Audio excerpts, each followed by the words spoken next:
Ladies and gentlemen, you do not need to wait for a miracle to change your life. Sometimes, it is the smallest decisions that create the biggest difference. The journey to a better life is not made through grand gestures, but through quiet steps taken every single day. And those steps come in the form of habits, simple, consistent, daily habits that slowly shape you into someone you are proud to be. Start your day with stillness, not screens. There is something sacred about the beginning of the day. It is quiet. It is soft. It holds a space where your mind has not yet been cluttered by opinions, notifications, or noise. And that is exactly why it matters how you start it. Most people open their eyes and immediately open the screen. Messages, emails, social media. The world barges in before they have even taken their first deep breath. Their thoughts are hijacked by everyone else's life before they have connected with their own, and slowly, without realizing, they stop owning their day. Their peace is gone before it begins. But what if we did it differently? What if the first few minutes after waking up became a pause instead of a scroll? Stillness does not mean sitting like a monk or doing something dramatic. It means giving your mind the gift of quiet before the chaos begins. It can be sitting by a window, sipping water, saying a small prayer, or just breathing deeply with your hand on your heart. This habit changes everything. When you start your day with stillness, your thoughts are clearer. You do not react to every small thing. You listen more. You notice more. You feel more connected to yourself. Your decisions are not rushed. Your emotions are not all over the place. You begin the day by being present, and that presence becomes the foundation of everything else. In stillness, you remember what matters. You remember who you are, not what people expect you to be. You remember your dreams, not just your deadlines. You remember your peace, not just your pressure. Stillness is where you meet yourself before the world meets you. It is also a gentle way of showing self-respect. You are telling yourself, you matter, your mind matters, your peace matters. And the beautiful part, it only takes 5 or 10 minutes. Just a little time for you, before the rest of the world enters. No phone, no rush, no noise, just awareness. People chase calm like it is a secret treasure. But calm is not found somewhere out there. It is created by what you do, daily. And starting your day with stillness is one of the most powerful ways to create that calm. Think of it like tuning an instrument. If you start your day off key, the rest of the day struggles to find harmony. But if you begin with a pause, a deep breath, a silent intention, your rhythm aligns. You move with more grace. You think before you speak. You feel before you react. You start leading your day instead of being dragged by. Gratitude is not about being fake happy or pretending everything is perfect. It is about choosing to notice what is already here, what is already working, what is already enough. Most people are waiting for some big success or change before they feel grateful. They say, I will be thankful when I get that job, or I will feel better once I'm in a better place. But the truth is, if you cannot feel grateful now, you will not feel grateful then. Because gratitude is not a destination. It is a way of seeing, a mindset, a daily habit. Life is not made up of only big moments. It is made of thousands of tiny, ordinary ones. The smell of tea in the morning, the sound of someone you love laughing, the way sunlight hits your wall. A message that arrives at just the right time. A small win that no one claps for. These are the things that go unnoticed when we are always chasing more. But these are the exact things that make life feel rich. When you pause and give thanks for the little things, something inside you shifts. Your mind stops racing. Your heart softens. You start to see beauty in what you already have. Gratitude is also protection. It protects your peace. When your mind wants to spiral into everything that is wrong, Gratitude pulls it back to what is right. When you feel overwhelmed, it brings you back to what is working. It does not erase your pain. It just reminds you that your pain is not the whole picture. It says, yes, this is hard, but look, there is still light. And sometimes that reminder is all you need to keep going. Practicing gratitude is not complicated. It is not a ritual that takes hours. It can be one sentence written down in a notebook, one thought whispered before sleeping, one deep breath followed by, thank you for this moment. The key is consistency. You do not wait for special occasions. You do not wait until everything feels perfect. You do it every day, especially on the days when it feels hardest. Because those are the days your mind needs it the most. It is easy to complain, easy to focus on what is missing, what others have, what you wish was different. But when you train your brain to see what is present, what is good, what is kind, your life begins to feel lighter. You start appreciating the things you used to take for granted. The body that carries you, the mind that is still learning, the heart that still hopes. Even when things are tough, you start to say, I am grateful for my strength, for my breath, for the chance to try again. Gratitude also changes how you treat others. You stop taking people for granted. You notice their efforts. You say thank you more. You become softer, more patient, more open, and in return your relationships deepen. Because nothing connects people more than feeling seen, appreciated, and valued. This habit of gratitude slowly becomes a lens. You begin to see life not as a list of demands, but as a collection of blessings, not as something you are owed, but something you are gifted. And with that shift, even your struggles begin to teach you something. Even your losses reveal what truly matters. You stop moving through life with a heavy heart. You walk with presence, with awareness, with grace. Every morning you have two choices. Focus on what is missing, or focus on what is already here. One will drain you, the other will fill you. One will keep you chasing, the other will keep you grounded. Gratitude is not a feeling that comes after joy. It is the path to joy itself. Sleep is not a luxury. It is a necessity. It is not something you do only when everything else is done. It is the foundation that allows everything else to be done well. And yet sleep is the first thing many people sacrifice. They stay up scrolling, watching, worrying, working, telling themselves they will rest later, they will catch up eventually. But the body does not wait for permission. It keeps score. And the cost of ignoring sleep shows up quietly at first, in tired eyes, in foggy thinking, in short tempers, in slow healing. Then slowly, it becomes your new normal, waking up tired, living in a haze, chasing energy from coffee instead of your own rhythm. When you sleep with intention, you give your body the gift of repair. You allow your mind to process, your muscles to recover, your heart to reset. Sleep is not just rest, it is restoration, a time when the body does its silent work. It clears the clutter from your brain, balances your hormones, strengthens your immune system, and calms your nervous system. It is the reset button most people keep ignoring while wondering why they feel off balance.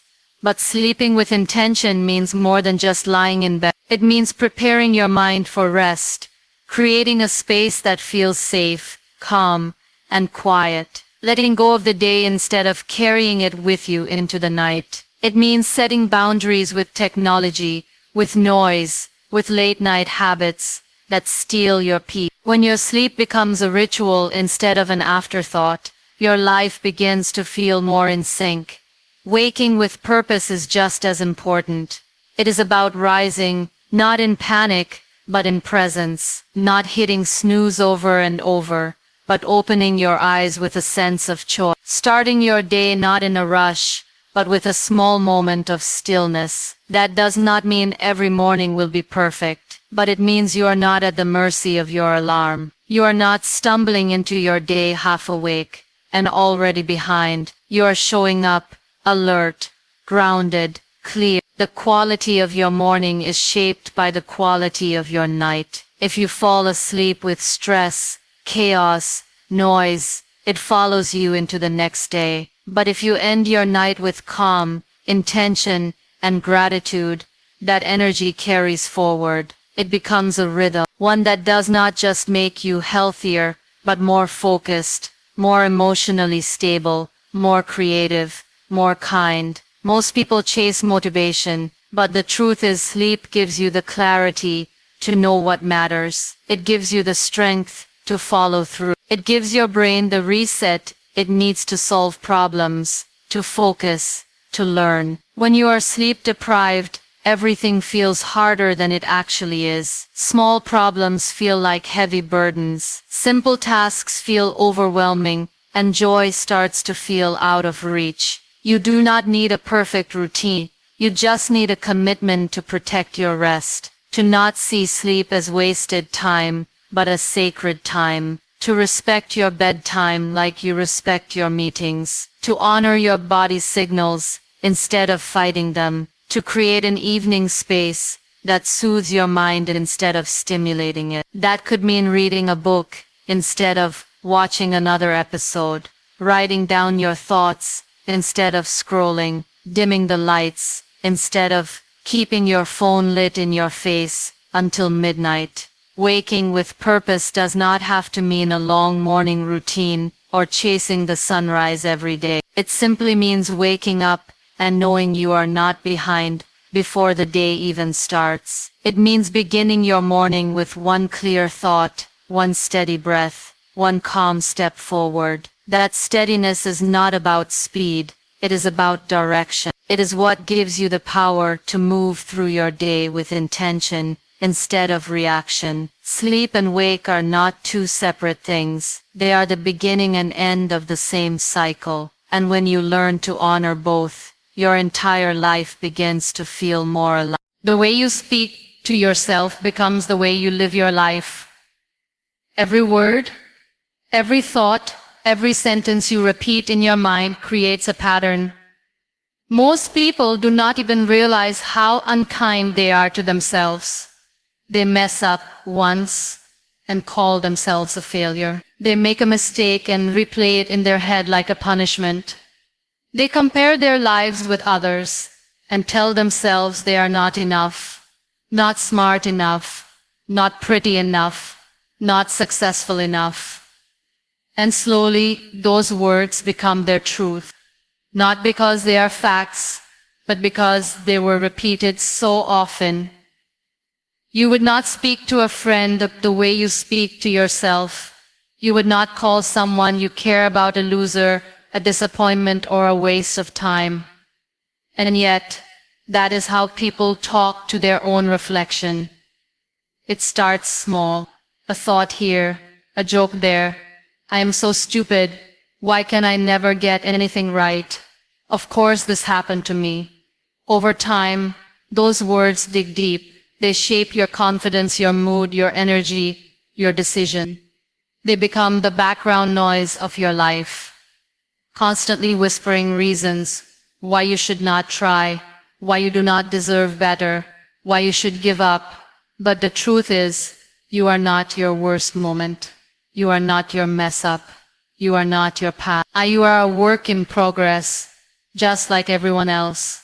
You are growing, you are learning, and you deserve to be spoken to with the same kindness you give others. Self-kindness is not weakness, it is strength. It takes courage to treat yourself with care in a world that constantly pushes you to be more, do more, prove more. It takes strength to look at yourself and say, I am doing my best, even when your best does not look like success to others. Speaking kindly to yourself is a habit. It does not come naturally to everyone, especially if you grew up in an environment where criticism was louder than encouragement. But it can be learned. It starts with noticing your inner voice. Paying attention to how you speak to yourself when things go wrong. Catching the harsh thought, replacing them with something more true, more gentle, not fake praise, but real compassion. I made a mistake, but that does not mean I am a mistake. I feel lost today, but that does not mean I am failing. I am struggling, but that does not mean I am weak. Your words matters. They build or break you. And when you change your inner dialogue, everything else begins to change too. You take more risks because you are not afraid of failing in front of your own judgment. You try new things because you know you will not tear yourself apart if it does not go perfectly. You rest without guilt. You ask for help without shame. You forgive yourself without waiting for someone else to say, "It is okay." This kind of self-talk is not about ignoring problems. It is about facing them without destroying yourself in the process. It is about holding space for both accountability and compassion. You can tell yourself the truth without being cruel. You can want to grow without hating who you are now. You can be both a work in progress and worthy of kindness. Every time you choose to speak gently, you build a foundation that cannot be shaken by outside voices. You stop needing constant validation from others. Because you have built a safe home inside your own mind. You become your own source of strength, your own cheerleader, your own safe place. And that changes everything. Because when your inner world becomes kinder, your outer world begins to reflect that same peace. You begin to walk differently. You begin to glow in silence. You begin to rise without noise. All because you decided to change the way you speak to the person who hears you the most. There is too much noise in the world, not just the kind you hear, but the kind that lives in your mind. The constant stream of opinions, updates, advice, comparison, arguments, distractions. It never ends. Every scroll brings you someone else's life. Every notification steals a piece of your attention. Every click opens another door into someone's world, while quietly pulling you away from your own. People wake up and reach for their phones before they even reach for their thoughts. They know everything about others, but very little about themselves. That is what happens when you consume more than you create. You lose touch with who you are. Creating something does not mean becoming an artist or writing a book.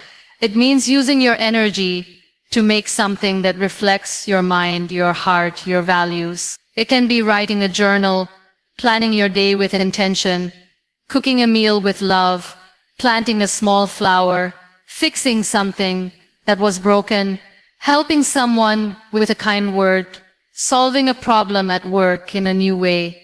Creation is not about perfection. It is about direction.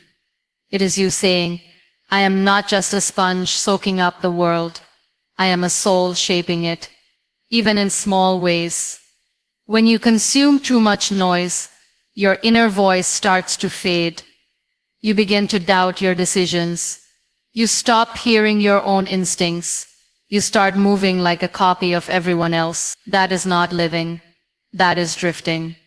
And drifting is dangerous, because it feels like movement but takes you nowhere. To break that cycle, you have to choose meaning.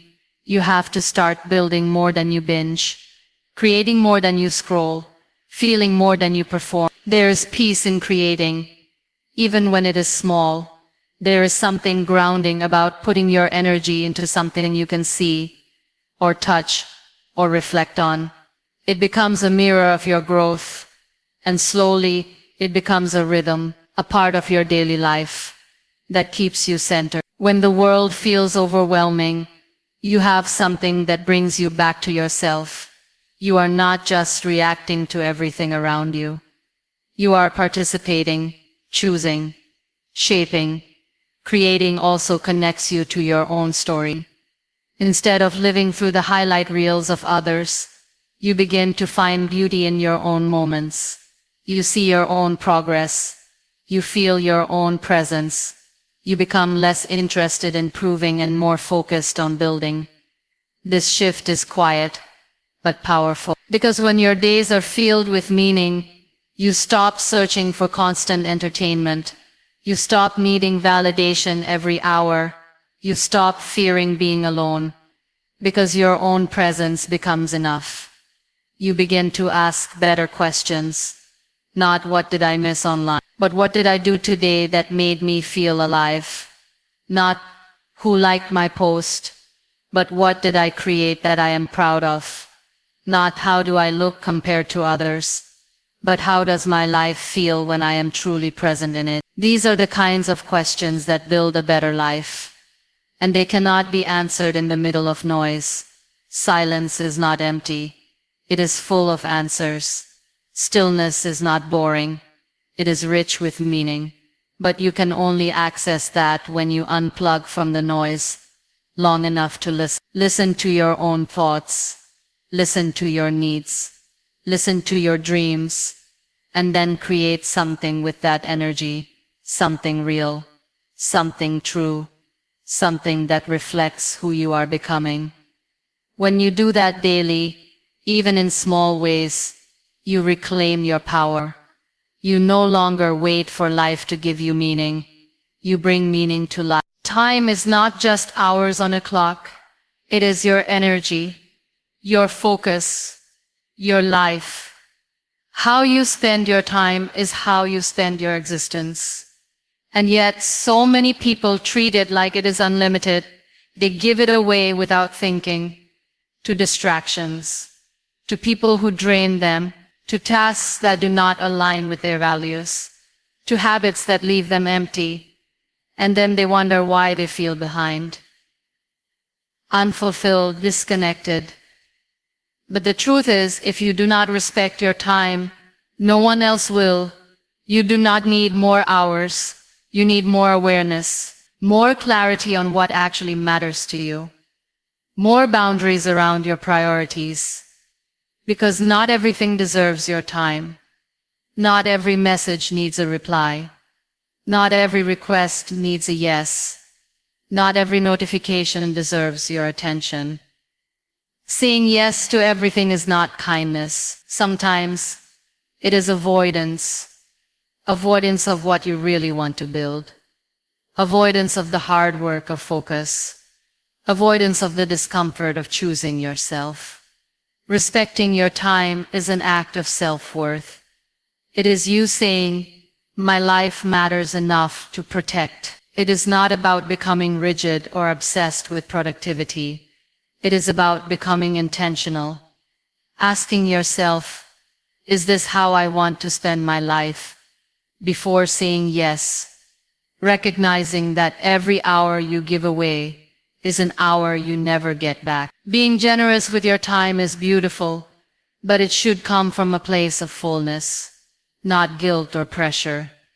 One of the reasons people struggle with time is because they forget they have the right to choose. You do not have to attend every gathering, take every call, scroll for every update, say yes to every demand. You are allowed to pause, to say no, to reschedule, to carve out time for rest, for focus, for healing, for growth. Time is a currency, and your values are the budget. Spend it where it brings the most meaning.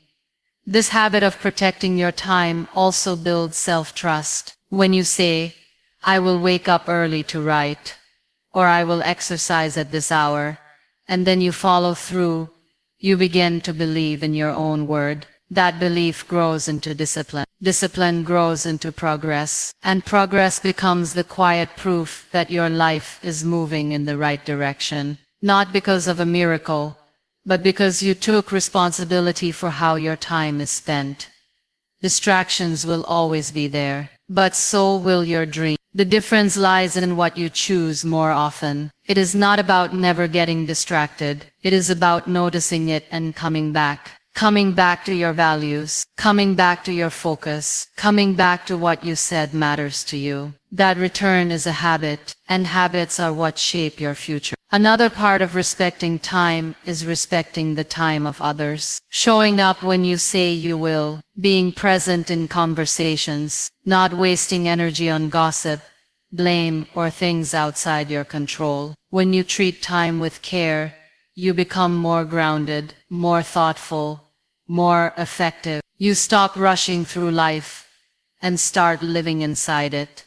This habit also brings freedom, because once you realize that you are in charge of your time, you stop being a victim to your schedule. You stop blaming the world for your chaos. You take ownership, and that ownership is what allows you to design a life that fits you, not one that constantly exhausts you. There will always be demands. There will always be noise. But within that, you can create space. Space for your work. Space for your rest. Space for your healing. Space for what truly matters. And the more you practice this, the more your days begin to feel like your own. Not borrowed, not stolen, but truly lived. Your body is your home, the only place you truly live in. And yet, so many people treat it like an afterthought. They wait until something goes wrong to notice it. They sit for hours without movement, ignoring the tension in their back, the tightness in their chest, the stiffness in their legs. They tell themselves they are too busy, too tired, too overwhelmed. But the truth is, even 5 minutes of gentle movement can shift your entire day. You do not need a fancy gym or a personal trainer. You need awareness. A moment of connection between you and your body. Movement is not just about fitness. It is about energy, emotion, presence. When you walk, stretch, breathe deeply, or simply sway your body, you are not just working on your health. You are releasing what your body has been holding. Stress, sadness, frustration, all of it gets stored in your muscles, your posture, your breath. When you move, you let it out. You feel lighter, not just physically, but mentally and emotionally too. That is why some of the clearest thinking happens during a walk. That is why dancing alone in your room can change your mood faster than any motivational quote. You do not have to be perfect. You do not have to follow a strict routine. You just need to begin. A few stretches after waking up, a walk around the block, a dance in your kitchen. A few minutes of yoga. Movement is freedom. It is your body saying, I am still alive. I still work. I still carry you. And when you respond with care, your body responds with strength. It becomes more open, more fluid, more awake. We live in a world that glorifies pushing through pain, sitting for hours on end, working endlessly, proving our worth through exhaustion. But your body was not designed for that. It was made to move, to bend, to breathe. When you ignore that need, your body starts to speak louder through discomfort, through aches, through fatigue. It is not weakness, it is a message. And movement is the reply. Moving your body daily is also an act of self-respect. It is you saying, I matter enough to take care of myself. It is you making time even in a busy day to connect with the one thing that carries you through everything. It does not need to look impressive. It needs to feel honest. Some days it might be a strong workout. Other days it might be just a walk in silence. Both are valid. Both are enough. Movement also brings you back to the moment. In a time where our minds are scattered in 100 directions, your body is always here. When you move with intention, you ground yourself. You stop overthinking. You stop rushing. You just breathe and move and exist. That is healing in itself. And when you move regularly, your confidence starts to rise. Not because of how you look, but because of how you feel. You begin to trust yourself. You begin to feel capable. You notice your posture change. Your steps become firmer. Your presence becomes stronger. You stop shrinking yourself. You take up space, not just physically, but emotionally and mentally too. Your body wants to support you. It wants to help you feel better, live better, be better, but you have to meet it halfway. You have to show up for it. Not once a week, not once a month, but daily, even for just a few minutes. Because those few minutes add up. They become a rhythm, a habit, a part of who you are. And slowly, your body becomes not something you fight against, but something you walk with, side by side, step by step.